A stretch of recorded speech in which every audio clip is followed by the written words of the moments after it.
그런데 최단 하강 곡선인 사이클로이드 곡선은 왜 하필 다른 형태들도 아닌 동심원이 굴러가는 이동 궤도인 것일까요? 동심원이 사이클로이드 곡선 모양의 이동 궤도를 남기며 굴러가는 이유를 알기 위해서는 우선 원이 구른다는 현상 자체가 가지는 의미에 대해서 먼저 이해해야 합니다. 지금부터 동심원을 총 4부분으로 구분한 뒤 동심원과 동심원이 남기는 사이클로이드 곡선과의 관계를 자세히 분석해 보도록 하겠습니다. 바닥에 접한 동심원의 꼭지점을 접점이라 하고 서로 마주보는 두 꼭지점은 기준 꼭지점으로서 동심원의 회전운동에 따른 꼭지점의 이동 궤도를 추적하기 위한 기준이 됩니다. 여기서 특히 주목해야 할 점은 동심원의 둘레상에서 변화하는 접점의 위치입니다. 이제 실제로 굴러가는 동심원을 관찰해 보도록 하겠습니다. 동심원이 180도 회전 이동하는 동안 동심원의 1번, 2번 둘레는 접점을 차례로 지나가게 됩니다. 그리고 1번, 2번 둘레가 접점을 지나는 동안 절반의 사이클로이드 곡선이 생성됩니다. 동심원이 나머지 180도 회전을 하는 동안 동심원의 둘레 3번, 4번이 접점을 마저 지나가게 되고 완전한 사이클로이드 곡선이 완성됩니다. 결국 동심원이 360도 회전을 마치고 사이클로이드 곡선을 완성할 때까지 접점은 동심원의 모든 둘레와 접하게 됩니다.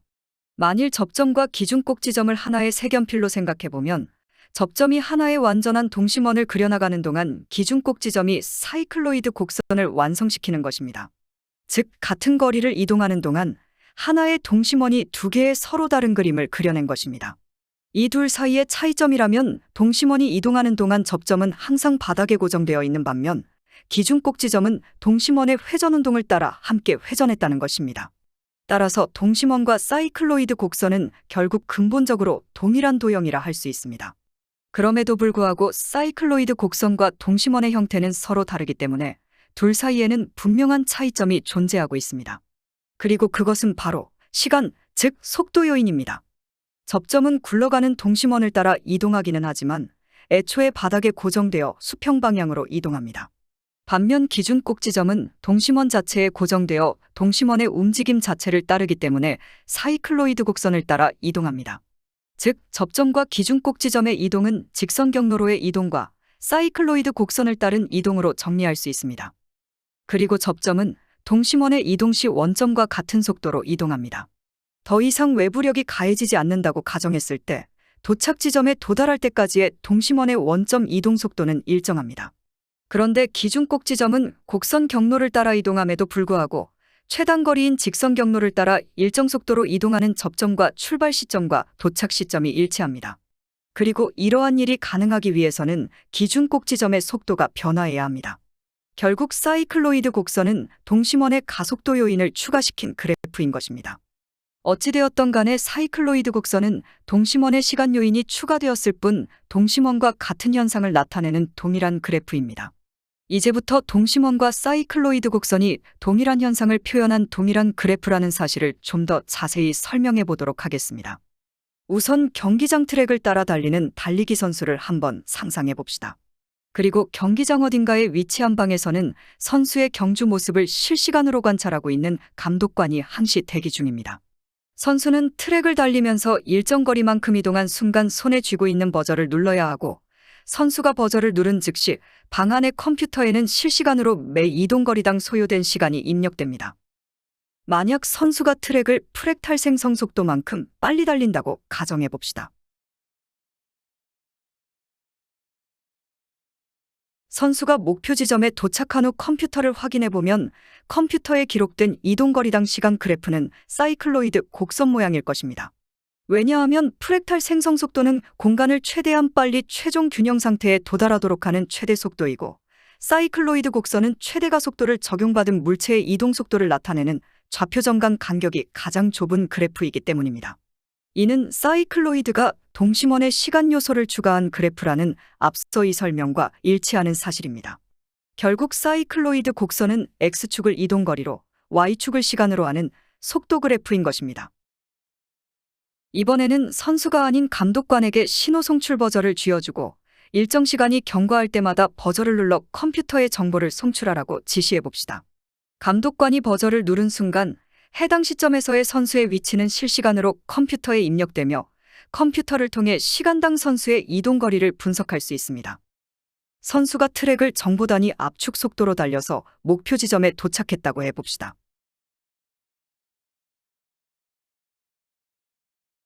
경기 완주 후 컴퓨터에 기록된 선수의 시간당 이동거리 그래프는 완전한 동심원 모양일 것입니다. 왜냐하면 동심원은 사이클로이드 곡선의 XY축을 단순히 전환한 것에 불과한 그래프이기 때문입니다. 즉, 사이클로이드 곡선은 시간 단위를 변수로 하는 이동거리당 시간 그래프이고, 동심원은 이동거리를 변수로 하는 시간당 이동거리 그래프입니다.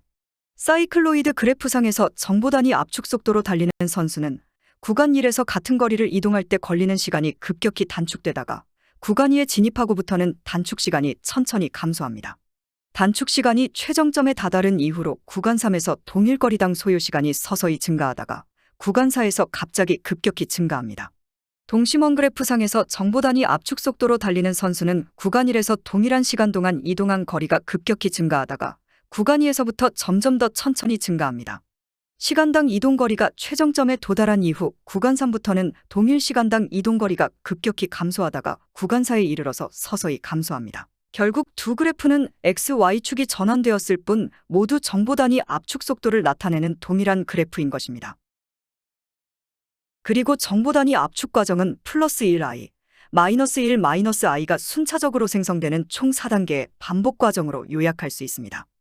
따라서 정보 단위 압축 과정을 나타내는 동심원과 사이클로이드 모양의 그래프는 다음과 같이 표현할 수 있습니다. 이것이 바로 정보 단위 압축 과정을 나타내는 동심원 그래프의 진행 순서입니다. 그리고 앞서 설명했듯 정보 단위의 압축 과정은 시간의 흐름 그 자체입니다. 우리는 보통 시간이 흐르는 현상을 지극히 정상적인 과정으로 인식하므로 우리가 겪고 있는 시간의 진행 방향을 시간의 순행이라고 하겠습니다. 그런데 시간이 순행한다는 것은 역행하는 시간의 흐름 또한 존재한다는 것을 암시합니다. 정보 단위의 압축이 곧 시간의 순행이므로 시간의 역행은 압축의 해제를 의미합니다. 압축의 해제는 당연하게도 압축 진행 방향의 반대 방향으로 진행합니다. 이와 같은 정보 단위 압축과 해제 과정은 서로의 반대 방향을 향해 굴러가는 두 개의 동심원이 서로의 거울상 관계인 사이클로이드 곡선을 각각 생성하는 상황으로 표현할 수 있습니다.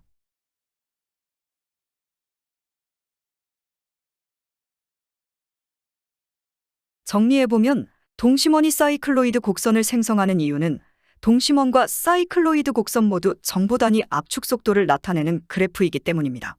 다만 동심원이 정보 단위 압축 속도의 시간당 이동거리 그래프라면 사이클로이드는 이동거리당 시간 그래프로서 서로 XY축이 전환된 상태인 것입니다. 그리고 정보 단위의 압축과 압축 해제는 그래프상에서 서로 반대 방향으로 진행합니다.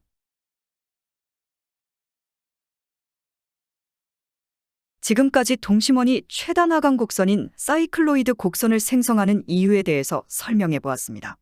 그런데 동심원이라는 도형은 단지 정보 단위 압축 과정을 나타낸 그래프라는 해석만으로는 충분히 설명되지 않는 부분이 있습니다. 따라서 지금부터는 동심원이 어떤 새로운 의미를 가지는 도형인지를 설명하도록 하겠습니다. 우선 수평한 이동 방향을 따라 나열된 정지 동심원들이 접한 바닥의 끝과 끝을 연결시킴으로써 더 큰 동심원을 만들어낼 수 있습니다. 이렇게 만들어진 큰 동심원은 바닥에 접점을 접한 모든 정지 동심원들의 꼭지점을 원점으로 가지고 작은 동심원의 지름을 반지름으로 합니다. 작은 동심원과 큰 동심원은 반지름의 크기만 다를 뿐 둘 다 동심원의 지름과 넓이를 구하는 공식을 적용할 수 있습니다. 작은 동심원의 반지름이 R이라면 작은 동심원의 지름은 2R이고 작은 동심원의 지름을 반지름으로 가지는 큰 동심원의 반지름은 2R이 됩니다.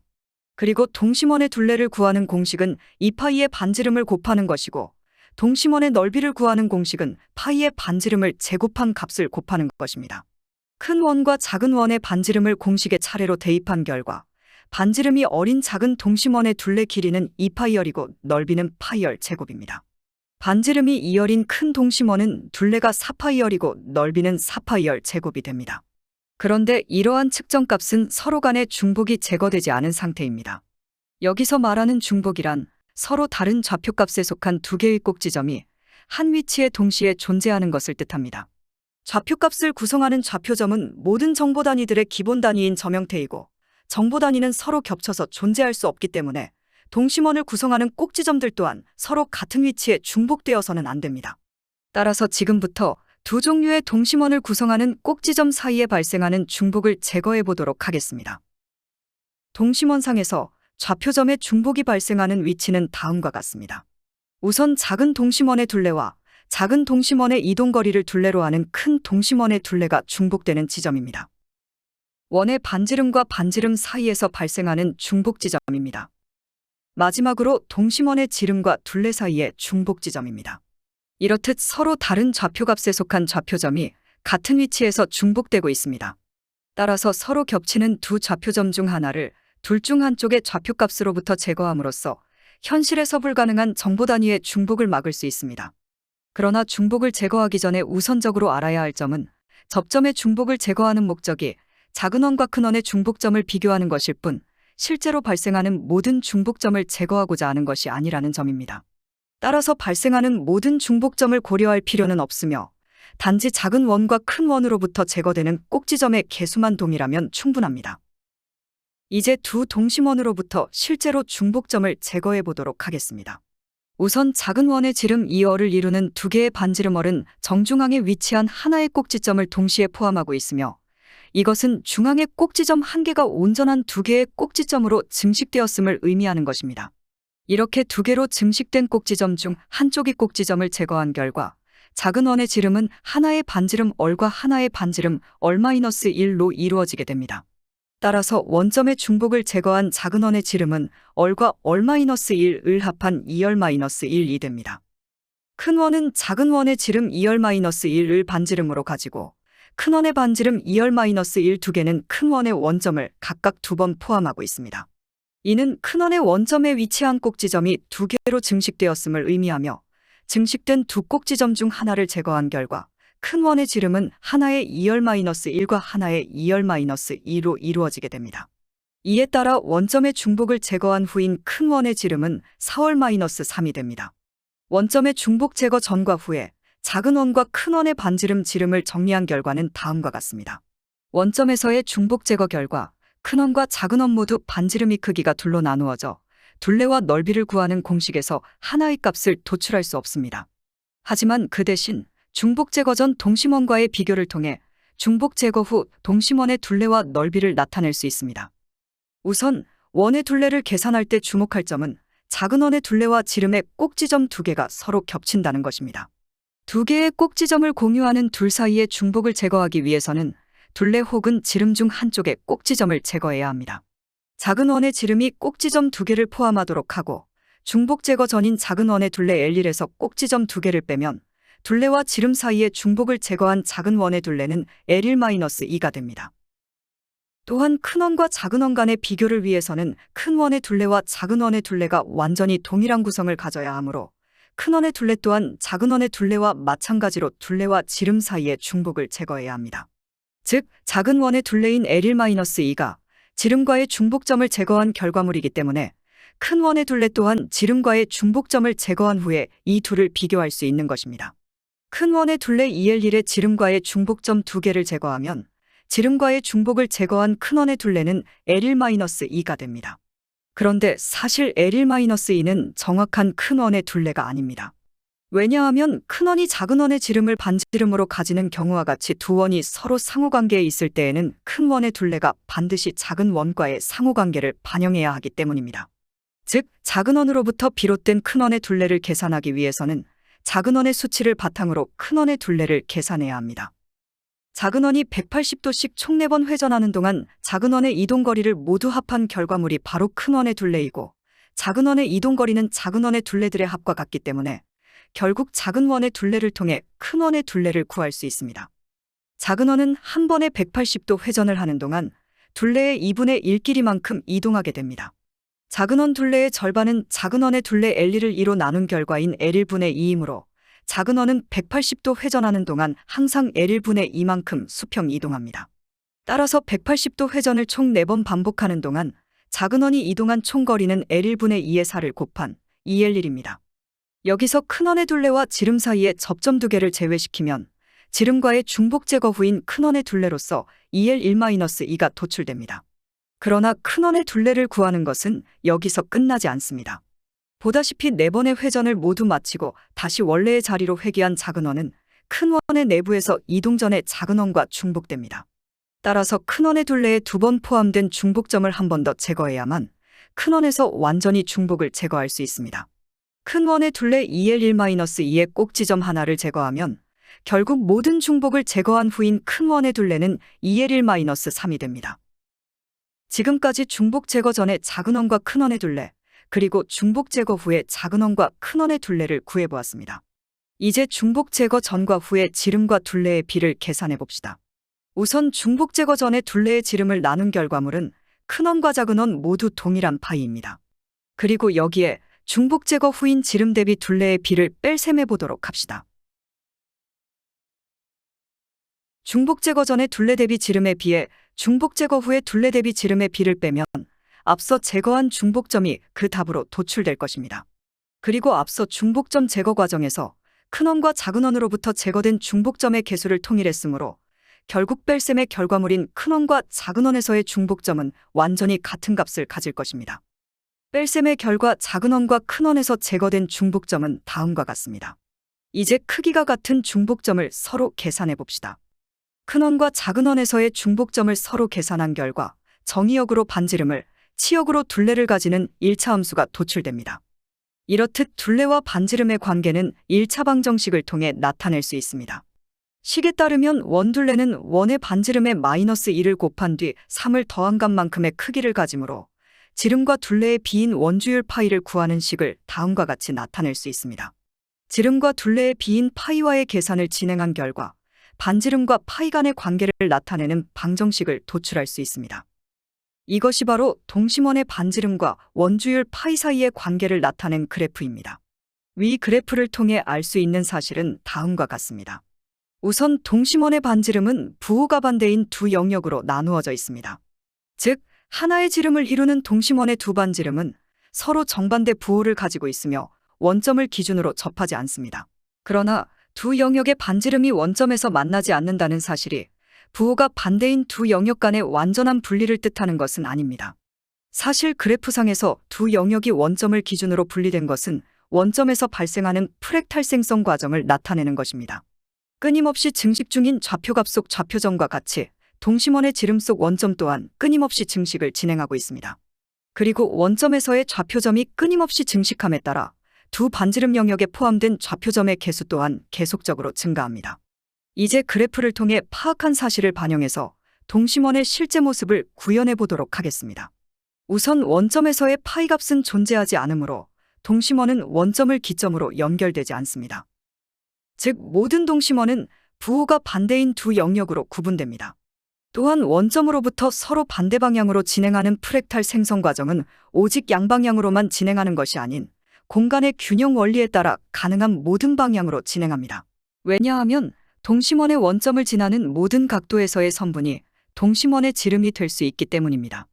즉, 동심원은 원점 기준 모든 방향에서 좌표점 증식이 진행되는 3차원 구형태를 구성하는 평면 차원의 프랙탈 도형인 것입니다. 그리고 좌표점 증식 과정의 최종 결과물로서 입체 구의 크기는 이미 정해져 있고 원점을 시작으로 모든 방향에서 좌표점 증식이 진행됨에 따라 결국 하나의 원점을 중심으로 크기가 다른 동심원이 무한히 생성됩니다. 이는 그래프상에서 동심원의 반지름 크기에 제한이 없다는 사실과 정확히 일치하는 것입니다. 결과적으로 동심원은 하나의 원점을 중심으로 가능한 모든 방향을 향해 무한히 증식하는 프랙탈 생성 과정을 나타내는 도형인 것입니다.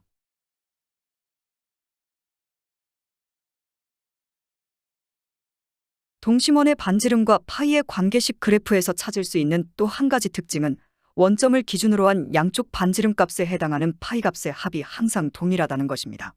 원점을 중심으로 하는 양쪽 반지름은 항상 동일한 길이이기 때문에 그래프상에서의 두 반지름 또한 원점 0을 기준으로 항상 동일한 절대값을 가집니다. 그리고 동일한 절대값의 부호만 반대인 양쪽 반지름 값에 해당하는 양 파이 값의 절대값의 합은 반지름의 크기와 상관없이 항상 -2입니다. 그런데 여기서 한 가지 간과한 점이 있습니다. 그것은 바로 동심원의 계산상 중심이 0이 아니라는 사실입니다. 둘레와 반지름 간 그래프를 살펴보면 그래프는 원점 0 대신 좌표점 11을 지나고 있습니다. 이것은 동심원의 중심이 원점 0이 아닌 좌표점 11이라는 것을 의미합니다.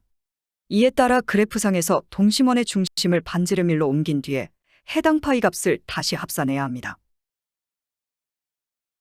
그래프상 동심원의 중심을 반지름 1로 옮긴 뒤 양쪽 반지름 값에 해당하는 파이 값을 합산해 봅시다. 가장 먼저 반지름 0과 반지름 2의 파이 값을 합산해야 하지만 반지름 0에 해당하는 파이 값은 존재하지 않으므로 건너뛰고 반지름 3과 반지름 마이너스 1의 파이 값을 합산하면 마이너스 3이, 반지름 4와 반지름 마이너스 2의 파이 값을 합산하면 마이너스 2.375가, 반지름 5와 반지름 마이너스 3의 파이 값을 합산하면 마이너스 2.2가, 반지름 6과 반지름 마이너스 4의 파이 값을 합산하면 마이너스 2.125가, 반지름 7과 반지름 마이너스 5의 파이 값 합산 결과물은 마이너스 2.08571이 도출됩니다. 이렇게 반지름 1을 중심으로 양쪽 반지름의 파이 값을 합산해 나간 결과는 다음과 같습니다. 보다시피 양쪽 파이 값의 합은 마이너스 3을 시작으로 점점 감소하는 추세를 보입니다. 그런데 사실 이 계산법에는 몇 가지 잘못된 점이 있습니다. 따라서 다시 그래프로 돌아가서 올바른 계산을 위해 필요한 몇 가지 수정사항에 대해서 설명하도록 하겠습니다. 우선 원의 중심이 좌표점 11의 위치에 있다는 사실을 바탕으로 그래프상 동심원의 중심을 반지름 1로 이동시킨 바 있습니다. 그러나 그래프의 중심은 여전히 0에 위치하고 있기 때문에 동심원은 실제로 이동하지 않으며 여전히 원점 0을 중심으로 합니다. 그렇다면 동심원의 중심이 좌표점 11에 위치한다는 것은 무슨 의미일까요? 그것은 바로 수치 계산상의 기준이 반지름 1임을 의미하는 것입니다. 즉, 동심원의 중심은 여전히 0이지만 계산 시 숫자들의 시작점은 항상 반지름 1입니다. 이 사실을 이해하기 위해서는 동심원이 정보 단위의 압축 과정, 즉 프랙탈 생성 과정을 나타내는 도형이라는 사실을 떠올려야 합니다. 앞서 언급했듯이 동심원은 원점을 중심으로 좌표점이 무한히 증식하고 있습니다. 그리고 좌표점의 증식은 끝없이 반복되는 4단계의 정보 단위 압축 과정, 즉 영속적인 프랙탈 생성 과정을 의미합니다. 이에 따라 고정된 전체 동심원의 한계 내에서 원점을 시작으로 계속해서 새로운 정보 단위가 등장함에 따라 동심원 간 간격은 점점 좁아지고 원점에 위치한 정보 단위 값은 항상 변화하게 됩니다. 그리고 정보 단위 압축 과정은 사실상 모든 각도에서 3차원적으로 진행되지만 그 중에서도 서로 수직한 두 지름만을 표시한 것이 다음의 모습입니다. 보다시피 원점을 공유하면서 서로 다른 반지름 크기를 가진 무한개의 동심원들은 프랙탈 생성 과정을 나타내기 때문에 정보 단위 사이의 간격이 항상 일정합니다. 이에 근거해서 가로 프랙탈축을 X축으로 세로 프랙탈축을 Y축으로 가지는 하나의 그래프를 생성할 수 있습니다. 현재 동심원의 중심에는 마이너스 xn과 플러스 xn이 동시에 존재하고 있으므로 이 둘을 합한 결과는 0입니다. 따라서 그래프의 중심은 원점 0입니다. 그런데 여기서 주의할 점은 원점 0에서의 파이 값은 존재하지 않는다는 것입니다. 현재 동심원의 모든 축들 중에서도 서로 수직한 x, y축만을 그래프상에 표현하고 있으므로 x축 기준으로 y축 방향의 모든 값이 존재하지 않고 y축 기준 x축 방향의 모든 값이 존재하지 않습니다. 결국 xy축에서의 좌표값은 모두 존재하지 않으므로 위 그래프상의 수치에 대해서는 더 이상 계산을 진행할 수 없습니다. 그러나 동심원에 대한 수치 계산이 정말로 불가능했다면 수식의 반지름을 대입해서 얻을 수 있는 동심원의 둘레와 넓이, 원주율은 대체 어떻게 구할 수 있었을까요?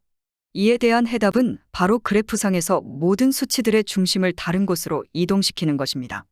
이것은 동심원 자체를 옮기는 것과는 완전히 다른 얘기입니다. 동심원의 수치상 중심을 옮긴다는 것은 단지 모든 수치들의 시작점을 다른 곳으로 이동시킨다는 것을 뜻합니다.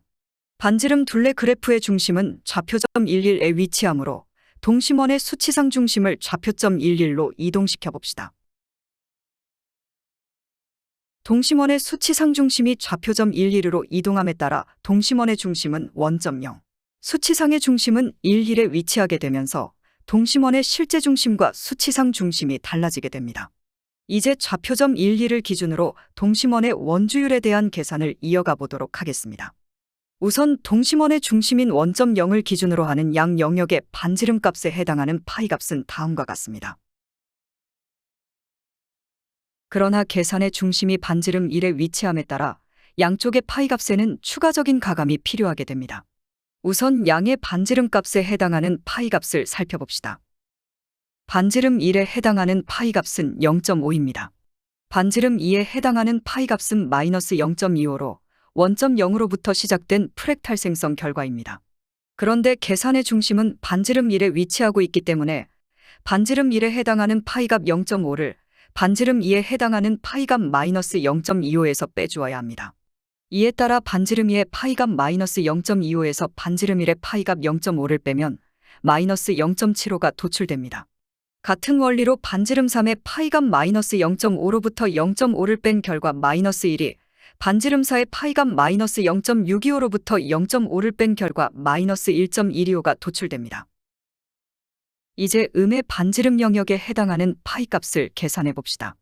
먼저 반지름 마이너스 1에 해당하는 파이값은 마이너스 2.5입니다. 그러나 계산상 중심은 반지름 1에 위치하므로 반지름 마이너스 1의 파이값 마이너스 2.5에 반지름 1의 파이값 0.5를 더해 주어야 합니다. 그런데 여기서 주의할 점은 반지름 1과 반지름 마이너스 1의 경우 원점 0으로부터 시작하는 압축의 방향이 반대 방향이라는 것입니다. 양의 반지름 영역에서는 반지름 1과의 압축 방향이 양의 방향으로 서로 동일했기 때문에 부호에 신경 쓸 필요가 없었지만 압축 방향이 서로 달라진 이상 부호 또한 계산 시 추가적으로 고려해야 합니다. 반지름 마이너스 1은 음의 방향으로 압축되고 반지름 1은 양의 방향으로 압축되고 있습니다. 따라서 서로 반대 방향으로 압축되고 있는 두 반지름을 합치기 위해서는 두 반지름 중 하나의 압축 방향을 전환해 주어야 합니다. 반지름 1의 압축 방향을 양의 방향에서 음의 방향으로 전환한 결과 반지름 1의 파이값은 음의 부호로 전환됩니다. 그리고 음의 부호로 바뀐 마이너스 0.5와 원래 음의 부호였던 마이너스 2.5를 합치면 마이너스 3이 양쪽 파이의 합산값으로 도출됩니다. 마찬가지로 반지름 마이너스 2의 파이값 마이너스 1.75와 마이너스 0.5를 합한 결과 마이너스 3이 도출됩니다. 반지름 마이너스 3의 파이값 마이너스 1.5와 마이너스 0.5를 합한 결과로 마이너스 3이 도출됩니다. 양쪽 반지름 영역의 반지름 1의 파이값 0.5를 뺄셈한 결과는 다음과 같습니다. 그리고 0.5를 제거한 후인 두 파이값을 합친 결과물은 다음과 같습니다. 보다시피 양쪽 반지름에 해당하는 파이값을 합한 결과는 항상 마이너스 3입니다. 그리고 이것이 바로 원주율의 정수값이 3인 이유입니다. 그런데 이렇게 반지름의 크기와 상관없이 원주율이 항상 마이너스 3이라면 원주율은 대체 왜 정수가 아닌 무리수인 것일까요? 지금까지 동심원이라는 도형이 가지는 특징에 대해서 설명해 보았습니다. 작은 동심원과 작은 동심원의 지름을 반지름으로 하는 큰 동심원에서의 중복점을 정확히 같은 숫자로 제거한 뒤 서로의 중복점 간 계산을 통해 유도해낸 식은 다음과 같습니다. 첫 번째 식은 동심원의 둘레와 반지름 사이의 관계를, 두 번째 식은 반지름과 파이 사이의 관계를 나타낸 식입니다. 다음 식들에서 알아낸 동심원의 특징은 다음과 같습니다. 첫째, 동심원의 원점 0에 해당하는 파이값은 존재하지 않습니다. 이에 근거해서 동심원의 반지름은 부호가 반대인 두 영역으로 나누어져 있으며 동심원의 둘레는 서로 연결되지 않습니다. 둘째, 동심원의 계산상 중심은 좌표 11입니다. 이는 첫 번째 식을 통해 알 수 있는 사실로서 원점 0에서의 좌표값이 존재하지 않음으로 인해 불가능해진 계산을 동심원의 계산상 중심을 좌표점 11로 이동시킴으로써 해결한 것입니다. 물론 동심원의 중심은 그대로 원점 0에 존재합니다. 셋째, 원주율의 정수값은 항상 마이너스 3입니다. 즉, 계산상 중심을 좌표점 11에 두고 정보 단위의 압축 방향까지 고려해서 산정한 양 영역의 파이값을 합산한 결과는 항상 마이너스 3으로 일정합니다.